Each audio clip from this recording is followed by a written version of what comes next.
Carbohydrates are a primary source of energy for the human body. When you consume carbohydrates through your diet, they undergo a series of steps to provide the energy needed for various bodily functions. Here's a simplified breakdown of how the body uses carbohydrates for energy. 1. Digestion. Carbohydrates are broken down into simpler sugars, glucose, fructose, and galactose, during digestion. This process starts in the mouth with enzymes in saliva and continues in the stomach and small intestine. 2. Absorption. The small intestine absorbs the broken down sugars into the bloodstream. Among these sugars, glucose is the most important because it's the primary energy source for cells. 3. Blood glucose. Regulation. When glucose enters the bloodstream, your body works to maintain stable blood sugar levels. The hormone insulin, produced by the pancreas, helps cells take in glucose from the blood. This glucose is used for immediate energy or stored for later use. 4. Cellular uptake. Cells throughout the body take up glucose from the bloodstream. Muscle cells, in particular, use glucose for energy during physical activity. 5. Glycolysis. Inside cells, glucose undergoes a process called glycolysis, which occurs in the cytoplasm.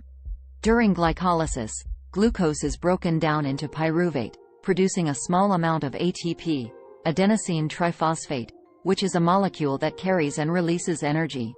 6. Aerobic respiration.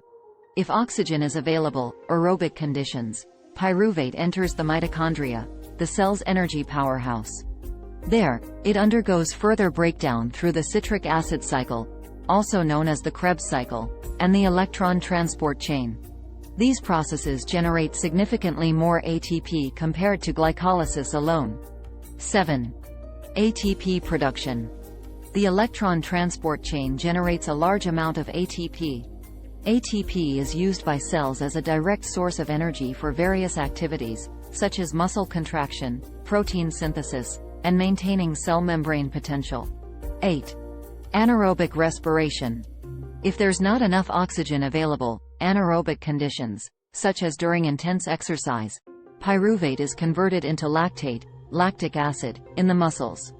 This provides a quick but limited burst of energy. Lactic acid buildup can lead to muscle fatigue and soreness. 9. Storage. Excess glucose that isn't immediately needed for energy is stored as glycogen in the liver and muscles. When blood sugar levels drop, glycogen is broken down into glucose and released to maintain blood sugar levels. 10. Brain fuel. The brain primarily uses glucose as its energy source. While other body tissues can use alternative fuels in certain circumstances, the brain relies heavily on glucose for optimal function. Carbohydrates are broken down into glucose, which is used as an immediate energy source or stored for later use.